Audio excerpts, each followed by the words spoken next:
Yo, what's up lur? Seperti biasa kita akan ngebahas lagi isu dan para pelaku kriminal dunia maya. Nah, yang mana pada tahun 2006 lalu pihak FBI ini pernah nih memiliki target tidak biasa ya. Seorang anak di bawah umur berusia 16 tahun. Namun dia ini ya bukan remaja biasa lur. Dia adalah salah satu peretas atau hacker terbaik di negara tersebut. Nah, menariknya lagi, dia ini adalah salah satu peretas yang memiliki kondisi kurang, yang mana dia ini mengalami kebutaan sejak lahir. Jadi bagaimana nih seseorang yang tidak bisa melihat menjadi salah satu peretas terbaik dan harus berakhir menjadi target FBI. Oke, sebelum kita bahas ke ceritanya, seperti biasa lur, bantu channel ini supaya lebih berkembang lagi dan menjadi satu-satunya channel terbesar sekampung Datar Uruk. So, yang belum subscribe langsung aja like, share, and subscribe dulu. Throughout the country have joined the party. The Party Line. It's one of the easiest and most enjoyable ways to meet new people. The Party Line. It's one of the easiest to give them details in your...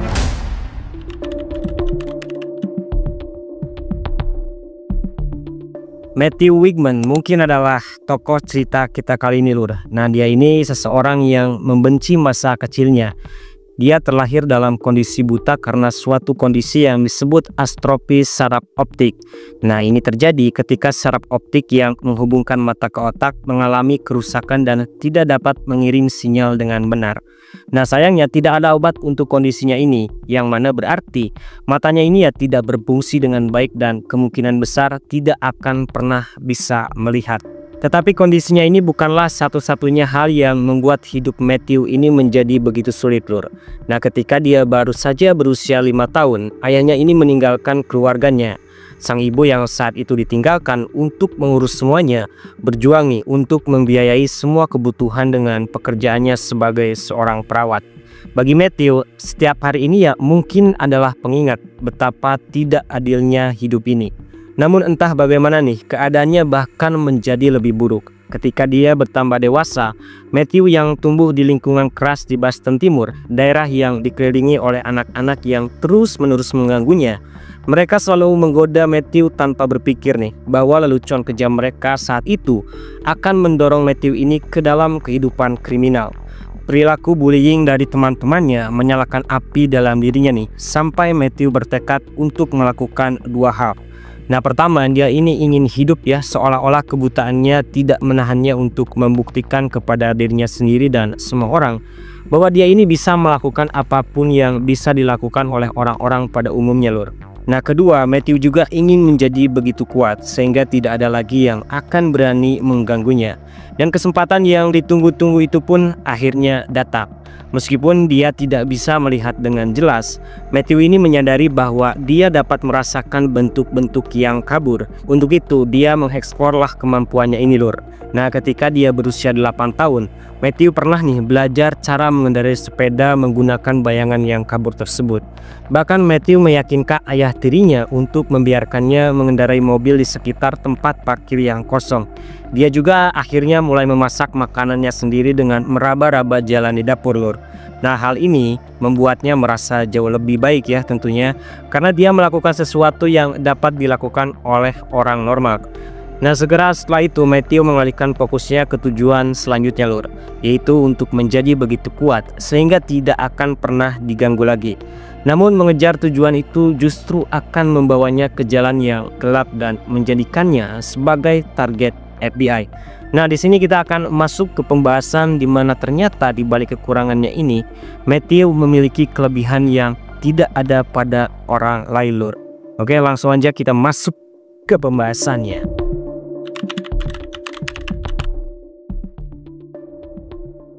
Di balik kekurangannya, Matthew memiliki kekuatan super, dan ini bukan kiasan belaka lur. Meskipun dia ya tidak bisa melihat dengan jelas, tetapi Matthew ini memiliki pendengaran yang jauh lebih baik dari kebanyakan orang. Jika seseorang di dekatnya berbicara di telepon, Matthew dapat mendengar percakapan mereka dengan jelas. Nah, dia juga dapat mengingat suara apapun nih yang didengar dan menirunya dengan sempurna.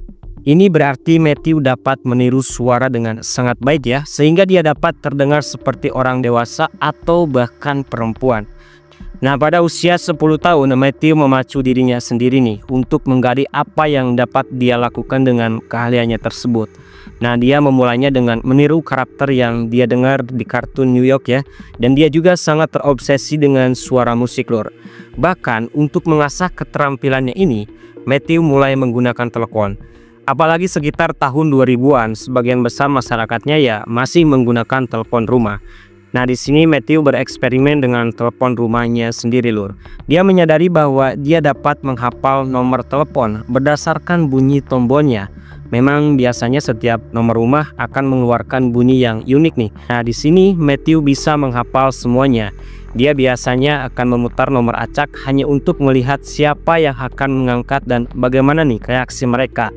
Nah, pada saat dia berusia 11 tahun, kemampuan Matthew untuk mendengar hal-hal yang tidak bisa dilakukan orang pada umumnya, seperti mengingat dan meniru suara, mencapai tingkat yang luar biasa. Matthew tahu nih keterampilannya itu dapat memberinya kekuatan yang dia dambakan selama ini ya. Dia hanya tinggal menunggu kesempatan yang sempurna untuk menggunakannya. Dan puncaknya pada tahun 2001, yang mana suatu hari seorang teman sekelas yang merasa kasihan padanya memberikan sebuah nomor telepon lur. Nah, itu adalah nomor untuk party line telepon yang disebut Studio 55.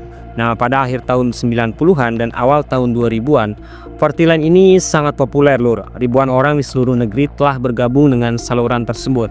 Nah, party line sendiri adalah salah satu cara termudah nih dan paling menyenangkan untuk bertemu dengan orang baru. Thousands of others throughout the country have joined the party. The party line. It's one of the easiest and most enjoyable ways to meet new people. Ini mungkin seperti saluran telepon atau versi telepon dari ruang obrolan internet. Nah, di mana sekelompok orang akan menelepon dan berbicara pada saat yang sama. Ya, ini sudah seperti panggilan grup kayak gitu lor. Nah, ketika Matthew mulai bergabung dengan saluran party line ini, ya benar saja kesepiannya menghilang. Di sana begitu banyak suara dari orang-orang yang bergabung juga. Mereka berbicara satu sama lainnya ya. Ada yang ikut campur dalam obrolan atau hanya sesekali mendengarkan saja. Baik saat menonton televisi atau bermain video game, ya mereka ini akan bergabung dengan obrolan party line ini. Nah, selama berjam-jam orang-orang akan datang dan pergi dan itu akan menjadi semacam ruang obrolan yang sangat kacau. Tetapi ya Matthew ini dapat mendengar setiap suara dan detail obrolan yang terjadi. Setiap kali dia menelepon di party line ini, Matthew bukanlah anak tunanetra pemalu dari Boston Timur. Dan dia ini menjadi seseorang yang sama sekali berbeda, belak-belakan, cerdas, bahkan sedikit jahat lor. Nah, pada titik ini, Matthew lebih sering menghabiskan waktunya dengan bergabung di saluran party line ini. Tetapi dari semua obrolan, Matthew ini suka nih menggoda gadis-gadis di telepon. Ya, seperti kita tahu lor, dalam kehidupan nyatanya, berbicara dengan gadis-gadis itu ya sulit bagi Matthew ya. Namun di telepon dia memiliki semua kepercayaan diri tersebut. Sebelum akhirnya satu pertemuan buruk dengan seorang gadis di ruang obrolan party line ini menghancurkan segalanya. Gadis itu membuat Matthew ini sangat marah lur, sehingga dia melakukan kejahatan untuk pertama kalinya. Mungkin bisa dibilang ini juga menandai dimulainya perjalanan karir kriminalnya sebagai seorang pertas. Nah, sebenarnya apa sih yang terjadi saat itu ya, dan kenapa Matthew ini semarah itu lur sampai melakukan tindakan kriminal? Langsung aja kita akan masuk ke pembahasannya.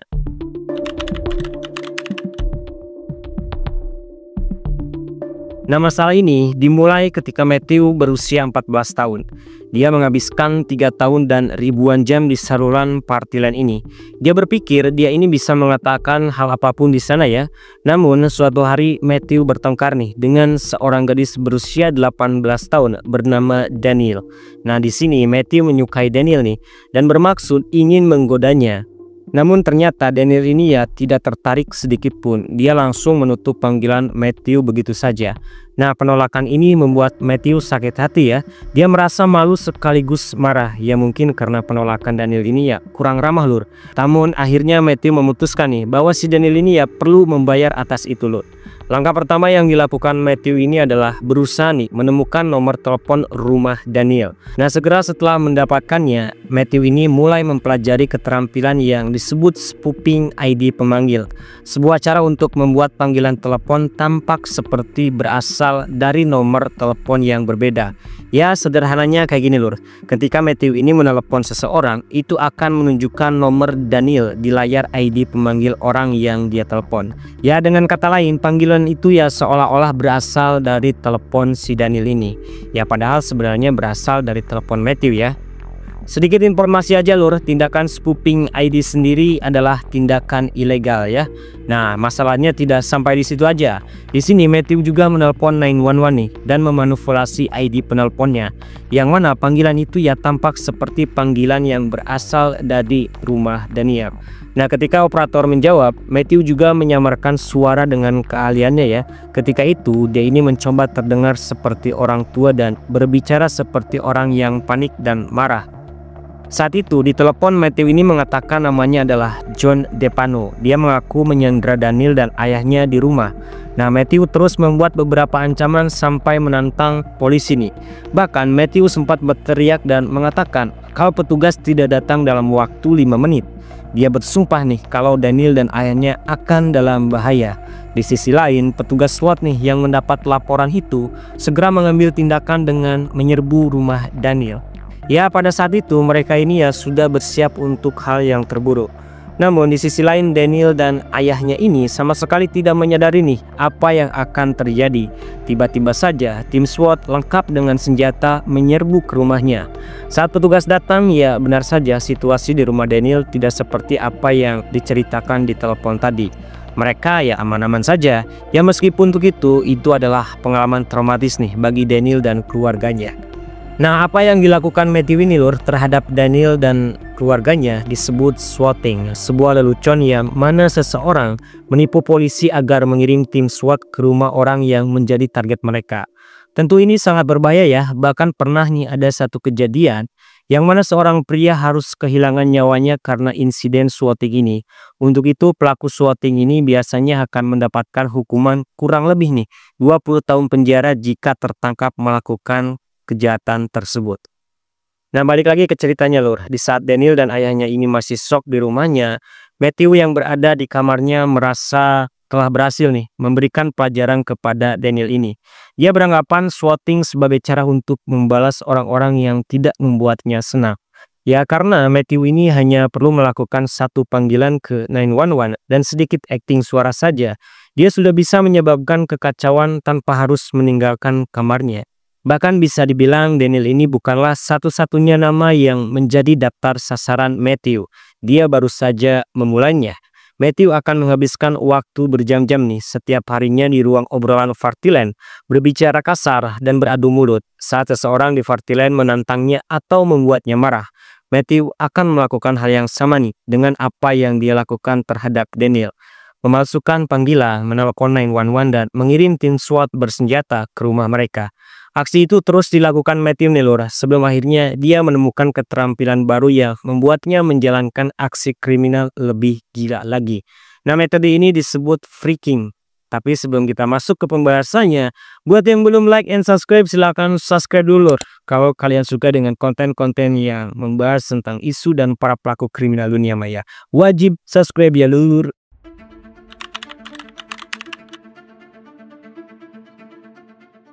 Kejahatan pertama yang dilakukan Matthew ternyata membuatnya ketagihan. Ini juga yang akhirnya memotivasi Matthew untuk belajar bagaimana menggunakan teknologi, bagaimana cara menembus, memanfaatkan dan mengeksploitasi teknologi dengan cara yang tidak umum. Ya, bisa disebut apa yang dilakukan Matthew kali ini adalah sebuah metode freaking. Ini sudah seperti pertasan ya, namun mereka tidak meretas melalui komputer lur, melainkan meretas melalui saluran telepon. Ya, sebenarnya freaking ini adalah cara menghemat uang untuk panggilan lur. Namun freaking sering disalahgunakan sebagai tipu daya untuk membuat panggilan telepon gratis ya. Yang mana para peretas telepon atau para pelaku freaking ini mulai melakukan lebih banyak kerusakan nih.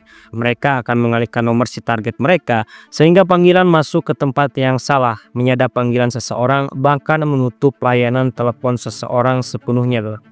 Ya, dengan kata lain, para pelaku freaking ini adalah penipu dan musuh perusahaan raksasa teknologi internasional ya.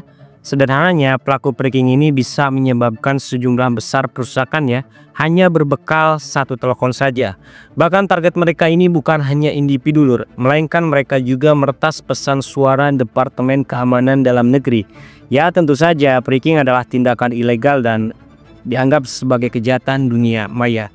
Namun bagi Matthew, ini adalah metode yang lebih kuat nih daripada teknik swatting. Untuk itu, Matthew ini memutuskan nih menjadi ahli dalam hal ini. Dia mulai mempelajari sistem telepon dengan giat dan mengingat semua nada telepon. Nah, jika Matthew mendengar seseorang menekan tombol di telepon, dia ini bisa menghafal digit nomor hanya dengan mendengarkan nadanya saja lur. Bahkan Matthew ini mendorong keterampilannya lebih jauh lagi dengan menguasai rekayasa sosial. Rekayasa sosial pada dasarnya adalah cara memanipulasi orang untuk memberikan informasi pribadi seperti kata sandi atau kode akses melalui telepon. Nah, para peretas telepon bisa sangat pintar nih secara sosial. Mereka dapat menelepon perusahaan atau individu dan meyakinkan mereka atau korbannya ini untuk memberikan detail dan informasi pribadi sekalipun. Hal ini juga yang dilakukan Matthew. Biasanya dia akan menelepon perusahaan seperti AT&T Corporation dan Verizon, sebuah perusahaan telekomunikasi multinasional yang menyediakan layanan suara, video, data, dan internet. Nah, Matthew di sini akan berpura-pura nih menjadi karyawan dan menipu mereka agar memberikan informasi yang sangat sensitif. Dia selalu meniru suara dari karyawan yang memiliki jabatan tinggi nih untuk menipu karyawan lain agar melakukan apa yang dia inginkan. Nah, saat metode phishing ini semakin dikuasai Matthew, dia kembali menemukan cara yang lebih kreatif nih untuk memanfaatkan keahliannya ini. Matthew tidak hanya melakukan lelucon saja kali ini, dia biasanya akan menyadap pelanggan Sprint teknologi nih untuk mendengarkan transaksi kartu kredit mereka lur. Begitu dia mendapatkan nomornya, Matthew ini akan membeli barang menggunakan kartu kredit korban. Entah bagaimana Matthew ini melakukan semua itu lur. Nah, ketika dia ini tidak memiliki akses ke kartu kredit asli, tapi dia bisa menagih pembeliannya ini ke kartu kredit palsu. Namun saat keterampilan Matthew ini semakin tajam, ia juga menjadi orang yang tidak sabaran dan mudah emosi. Sedikit saja ada orang yang dirasa tidak hormat kepadanya, dalam sekejap orang-orang itu akan menjadi target kejahatannya. Ya, pada titik ini Matthew sudah menjadi seorang ahli dalam hal peretasan. Apalagi setelah dia bergabung dengan kelompok hacker ya. Matthew bahkan tidak ragu lagi nih untuk melakukan segala bentuk tindakan ilegal. Oke lor, di bagian selanjutnya kita akan ngebahas bagaimana Matthew ini bisa menjadi salah satu peretas paling berbahaya dengan kondisinya yang tidak bisa melihat.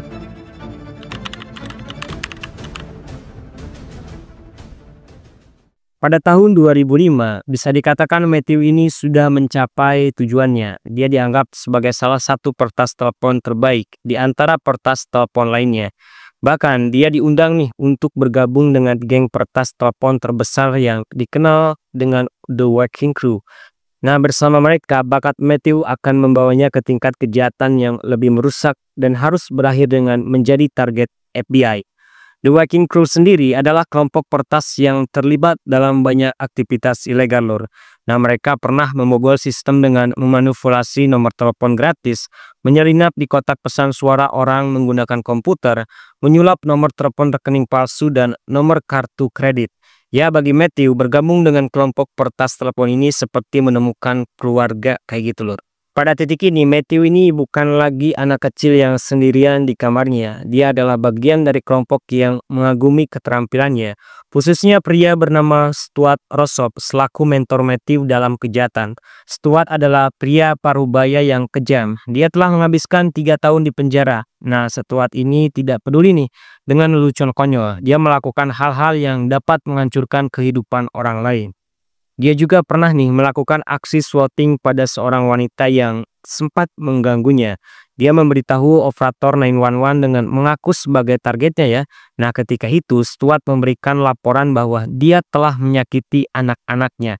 Dalam beberapa menit saja polisi berada di rumah korban dan siap untuk membawa anak-anaknya pergi. Tidak berhenti di situ saja lor. Ketika layanan perlindungan anak mulai menyelidiki wanita yang menjadi korbannya ini, Stuart menyombongkan dirinya dengan menelponnya bahwa dia bisa saja menghancurkan hidupnya kapan saja dia mau. Di sini Stuart mengajari Matthew nih bahwa kekuatan sejati datang dari menjadi tidak berperasaan. Matthew yang saat itu baru berusia 15 tahun tentu sangat kagum ya terhadap aksi Stuart ini. Nah, dia juga membuat julukannya sendiri nih di Partyland sebagai Little Hacker.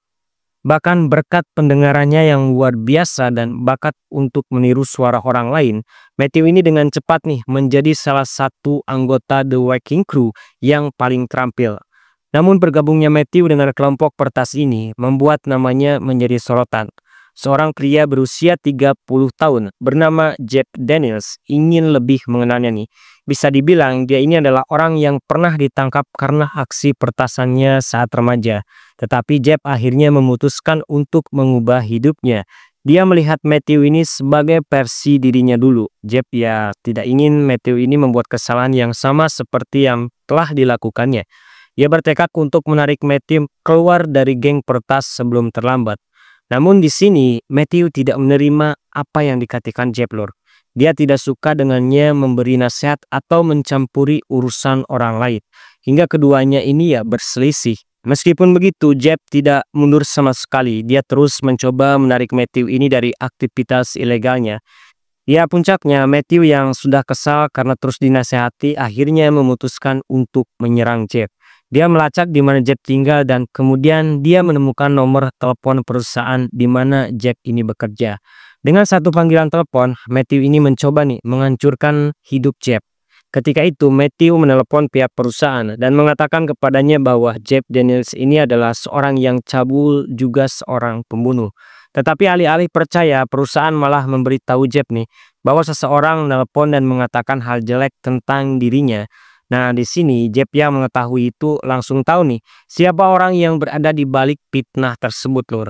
Namun apa yang dilakukan Jeff ini di luar pemikiran Matthew. Dia tidak membalas dengan marah. Sebaliknya, Jeff ini melakukan sesuatu yang akhirnya berhasil membuat Matthew terpukau. Jeff melacak informasi pribadi terperinci Matthew nih, termasuk nomor jaminan sosialnya. Ini adalah cara Jeff memperingatinya untuk mengatakan, "Aku lebih pintar darimu, aku bisa mengalahkanmu di permainanmu sendiri." Nah, cara ini terbukti ampuh, lur. Untuk pertama kalinya Matthew ini terkesan dengan keterampilan Jeff dan mulai mendengarkan semua nasihatnya. Bahkan keduanya akhirnya mulai berbicara selama berjam-jam nih di telepon. Matthew bercerita tentang kehidupannya yang menyedihkan dan keadaan keluarganya yang sangat miskin. Dia memberitahu Jeff betapa dia ingin melihat dunia dengan matanya sendiri. Nah, sementara itu Jeff mendorongnya nih untuk meninggalkan kehidupan kriminalnya. Jeff mengatakan apa yang dilakukan Matthew selama ini tidak akan membuat keadaan menjadi lebih baik. Nah, di sini akhirnya Matthew menuruti nasihat Jeff nih. Dia juga mengubah nama panggilan di saluran Partyland-nya ya dari Little Hacker menjadi Silent Symbol. Usahanya untuk menjadi lebih baik tampaknya berhasil. Matthew juga akhirnya nih bertemu dengan seorang gadis bernama Carsity di saluran Partyland. Nah, mereka memulai hubungan jarak jauh untuk pertama kalinya dalam waktu yang sangat lama. Namun godaan kehidupan lamanya ini ya terlalu kuat. Dia kehilangan kekuatan yang pernah dimilikinya dan cara orang-orang takut padanya, lur. Dan terpenting, Matthew sebenarnya ya sangat senang menjadi bagian dari geng The Wrecking Crew. Nah, saat Matthew ini terjebak dalam dilema dan kebingungan, satu insiden di ruang obrolan Partyland menghapus semua usahanya untuk menjadi orang yang lebih baik. Nah, ini kita akan bahas ya kenapa Matthew ini sangat-sangat marah dan kembali ke jalur gelap atau kejahatannya.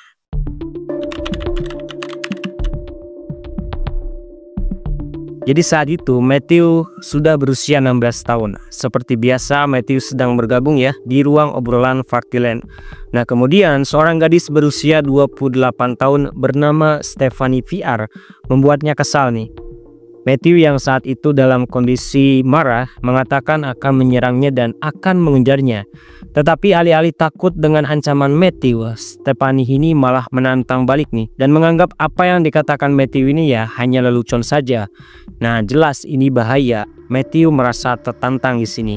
Dia ingin membuktikan kepada Stephanie dan semua orang bahwa dia bukan orang yang bisa dipermainkan. Nah, setelah berdebat dengan Matthew di ruang obrolan Partyland, Stephanie Viar ini ya kembali ke kehidupan normalnya. Tetapi dia juga tidak pernah melupakan ya ancaman Matthew yang akan mengejarnya. 1 minggu berlalu namun tidak ada yang terjadi nih. Nah, di sini Stephanie Viar mulai berpikir itu semua hanya omong kosong dan Matthew cuma menggertaknya saja. Namun tanpa dia sadari, Matthew sudah merencanakan sesuatu yang akan mengejutkannya. Dia tidak menargetkan Stephanie ya, tapi mengejar ayahnya yang berusia 60 tahun. Jadi ketika itu pukul 1 dini hari pada tanggal 12 Juni 2006. Matthew seperti biasa ya duduk di kamar tidurnya dan mulai menelpon 911 menggunakan spoofing ID pemanggil. Ya seperti biasa dia berpura-pura menjadi orang lain dan membuat panggilan itu tampak datang dari sebuah rumah di Alvarado, Texas. Di telepon Matthew juga mengubah suaranya nih agar terdengar seperti orang tua yang marah. Nah, dia memperkenalkan dirinya kepada operator sebagai Jim PR, ayah Stephanie. Nah, Matthew mengatakan dia sedang mabuk berat nih, bersenjata dan menyandra seseorang di rumahnya. Dia meminta $50.000 untuk melarikan diri ke Meksiko. Dia juga memperingatkan operator untuk tidak memberitahu polisi ya. Nah, setelah mengatakan itu, kemudian Matthew ini mengakhiri panggilannya, Lur. Mendengar laporan tersebut, ya tentu saja operator tidak punya pilihan selain mengirim tim SWAT ke tempat kejadian. Seperti yang biasa dilakukan Matthew, dia hanya butuh satu panggilan untuk mengubah ayah Stephanie Viar ini menjadi orang jahat dan target operasi. Nah, saat itu Jim PR sedang berada di rumahnya. Di sana dia ini sama sekali tidak menyadari dan bingung nih, mendapati dirinya sudah dikelilingi petugas SWAT dengan senjata yang diarahkan padanya. Para petugas kemudian melemparkannya keluar rumah dan memborgolnya. Namun saat tim SWAT ini menggeledah rumahnya, mereka ya tidak menemukan Sandra, tidak ada senjata, tidak ada bahaya seperti yang dikatakan di telepon sebelumnya. Nah, di satu sisi Stephanie Viar yang mendengar kejadian ini langsung tahu nih jika Matthew adalah orang yang berada di belakang ini semua. Gokilnya ketika Stephanie ini mengira insiden swatting ini adalah akhir dari pembalasan Matthew, tetapi nyatanya ini hanya permulaan. Matthew bukan satu-satunya pertas nih yang tidak menyukai Stephanie. Orang-orang di ruang obrolan Partyland juga tidak tahan padanya ya. Mereka kemudian bersatu melawan Stephanie, melecehkannya tanpa henti, menelepon iseng, mengirim pizza yang tidak dipesannya, dan memutus sambungan telepon rumahnya, Lur. Nah, mereka juga bahkan menawarkan hadiah sebesar $300 nih bagi siapapun yang bisa melakukan aksi bullying terhadap Stephanie atau keluarganya. Nah, beberapa bulan setelah kejadian tersebut, polisi kembali menerima panggilan 911 dari apartemen Stephanie yang memohon mereka untuk datang menyelamatkannya. Tetapi ya ketika mereka tiba, mereka menyadari tidak ada keadaan darurat. Lagi-lagi itu hanya lelucon biasa, Lur. Nah, saat itulah Stephanie ini memberitahu petugas ya tentang saluran Partyland, pelecehan dan kekuatan para pelaku freaking untuk memanipulasi panggilan. Dia menggambarkan para pelaku freaking ini sebagai jaringan penjahat berbahaya yang menggunakan telepon sebagai senjata untuk menimbulkan kekacauan. Polisi setempat tahu nih bahwa kasus ini bukan kasus yang mudah dan tidak bisa mengatasi ini sendirian. Untuk itu, pihak kepolisian setempat menghubungi cabang FBI Dallas untuk meminta bantuan. Ya, pada titik ini, para peretas telepon ini akan berhadapan langsung dengan FBI. Jadi langsung aja ya, kita masuk ke pembahasan di mana aktivitas Matthew ini akhirnya diselidiki oleh otoritas.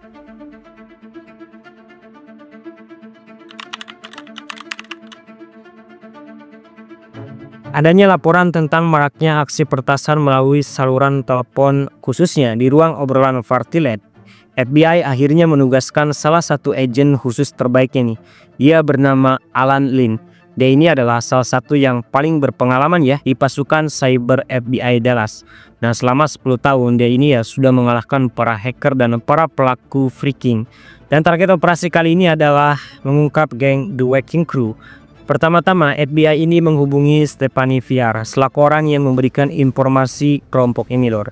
Nah, berbekal keterangannya FBI kini memiliki nama-nama orang yang terlibat dengan The Wrecking Crew. Nah, Stephanie juga menjelaskan bagaimana mereka meretas telepon sampai melakukan aksi kejahatan. Nah, menurutnya Matthew Wigman adalah orang yang paling berbahaya di antara para pelaku freaking ini. Kemudian pada bulan Desember 2006, Alan mengunjungi rumah Matthew nih. Dia memberitahu ibunya tentang aktivitas ilegal putranya ini, mulai dari kejahatan Matthew mencuri kartu kredit, menyamar sebagai petugas polisi, dan membuat panggilan 911 nih untuk mengirim tim SWAT ke rumah-rumah orang yang menjadi target kejahatannya. Ini adalah kejahatan serius. Perilaku swatting saja bisa membuat Matthew masuk penjara selama 5 hingga 20 tahun. Alan juga saat itu menjelaskan bahwa FBI akan menutup The Wrecking Crew dan menangkap semua anggotanya. Tetapi untuk Matthew sendiri, mengingat usianya ini ya masih di bawah umur, mereka memberikan tawaran. Jika Matthew ini bersedia bekerja sama dengan penegak hukum selama penyelidikan, Matthew bisa menghindari hukumannya. Nah, saat itu tidak ada pilihan lain nih. Matthew menyetujui tawaran tersebut. Dia mengakui perannya dalam penyerangan telepon dan berjanji untuk berhenti melakukan kegiatan ilegal tersebut. Tetapi janji mudah dibuat dan sulit ditepati lur. Aktivitas meretas telepon dan melakukan kejahatan kayaknya sudah menjadi sebuah candu nih bagi Matthew. Tanpa itu dia merasa seperti bukan siapa-siapa hanya anak tunanetra yang tidak dihormati. Di satu sisi FBI terus nih menangkap orang yang dicurigai sebagai anggota The Wrecking Crew berkat bantuan Matthew.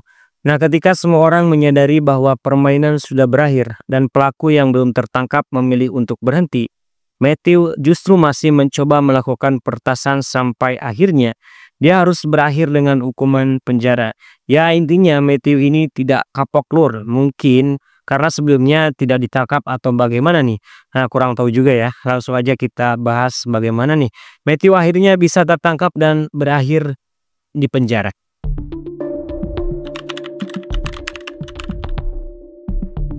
Ini berawal dari rekaman detail panggilan 911 palsu Matthew bocor dan menyebar secara online.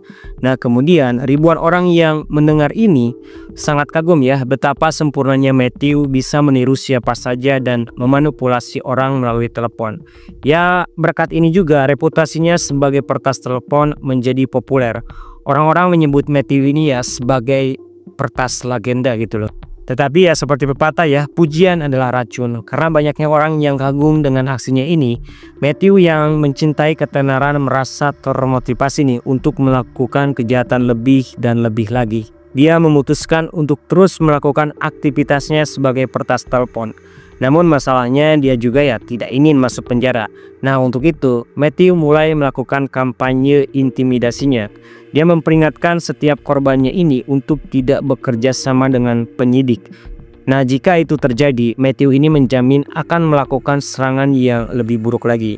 Perkataan itu tampaknya tidak main-main lur. Seorang wanita di Virginia yang menjadi targetnya pernah nih membuat laporan setelah dirinya menjadi korban peretasan telepon. Alhasil, para peretas lain kemudian mulai menyerang ibunya dan mencoba membuatnya tampak seperti penjahat. Nah, apa yang dilakukan Matthew ini diikuti oleh para pelaku swatting lain juga. Dan mereka selalu memperingati targetnya untuk tidak memberikan namanya nih kepada para penyidik. Ya, tetapi ancaman ini seiring waktu tidak berhasil juga. Jadi pada tahun 2007 banyak para pelaku yang ditangkap nih dan mengaku bersalah atas swatting dan kejahatan terkait peretasan lainnya. Ya, mungkin saja Matthew ini menyaksikan teman-temannya dikirim ke penjara dan mendapat hukuman sekitar 5 tahun. Nah, dia ini adalah satu-satunya orang nih yang dibiarkan lolos oleh FBI. Karena sekali lagi dia ini masih anak di bawah umur lur.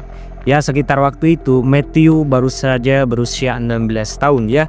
Namun pada tanggal 20 April 2008 Matthew sudah berusia 18 tahun. Itu berarti semua tindakan kejahatan apapun yang ia lakukan akan membuatnya diadili sebagai orang dewasa. Ya, sialnya Matthew masih belum bisa nih melepaskan aktivitas peretasannya. Jadi ini berawal dari taktik menakut-nakuti korbannya yang berhasil pada hampir semua orang. Tapi ada satu nama nih yang menolak apa yang diperintahkan Matthew ini. Dia adalah Billy Smith, seorang penyidik yang ditugaskan untuk menyelidiki kasus penipuan perusahaan Verizon, yang mana sebagian besar pekerjaannya adalah menemukan dan menutup aktivitas telepon yang mencurigakan. Billy juga ternyata adalah orang yang membantu FBI dalam menangkap anggota The Wrecking Crew ya. Nah, saat itu dia ini menjadi saksi untuk pemerintah, memberi catatan dan dokumen tentang operasi peretasan telepon yang dilakukan oleh The Wrecking Crew. Nah, di sini Matthew harus berhadapan dengannya dan bisa dibilang akhir dari petualangannya sebagai peretas telepon. Namun bagaimana Matthew ini bisa berurusan dengan Billy dan tertangkap? Ini akan kita bahas di bagian selanjutnya.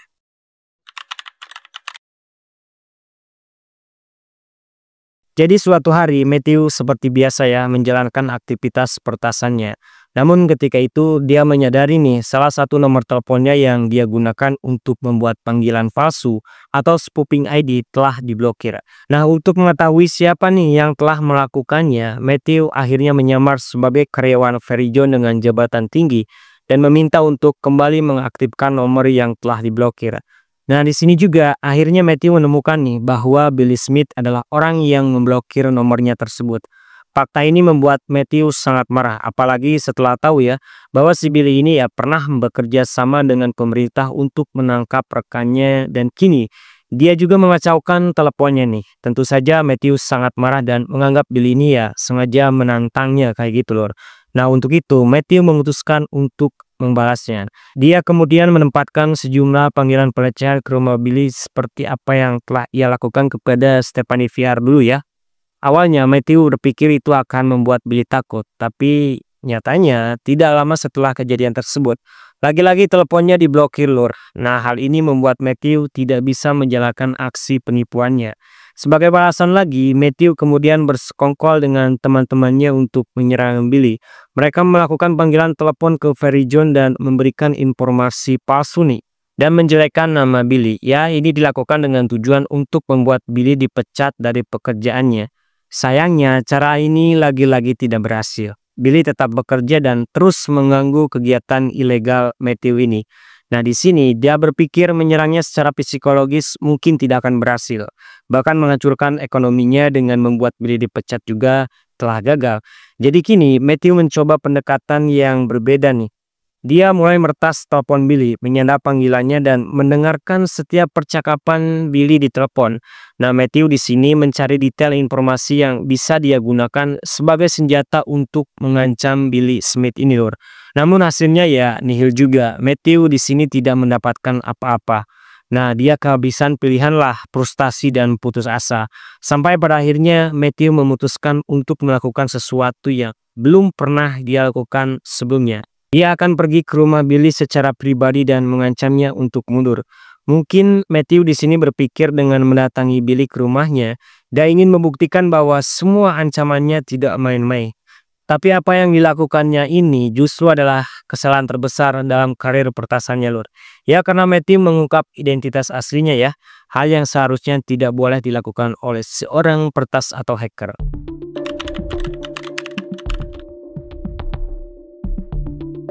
Pada tanggal 18 Mei 2008, Matthew meyakinkan kakak laki-lakinya dan seorang teman untuk mengantarkannya ke rumah Billy. Nah, setelah sekitar 1 jam mengemudi, mereka akhirnya tiba di rumah Billy. Matthew kemudian memperkenalkan dirinya.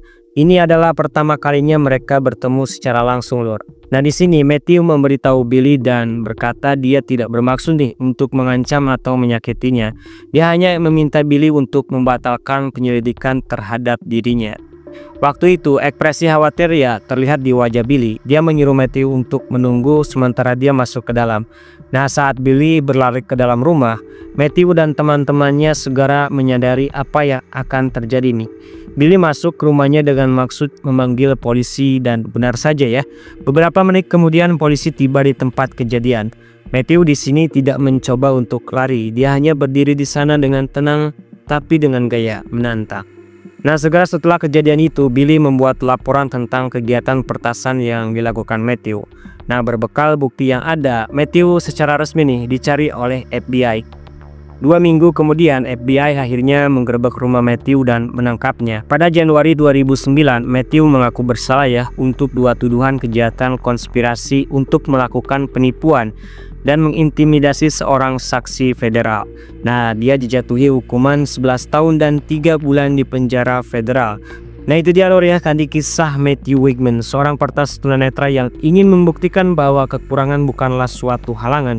Kekurangan bukanlah alasan, kekurangan bukanlah kelebihan. Untuk itu tetap semangat para ketua, tetap kerja keras ya, karena peretasan bukanlah jalan pintas.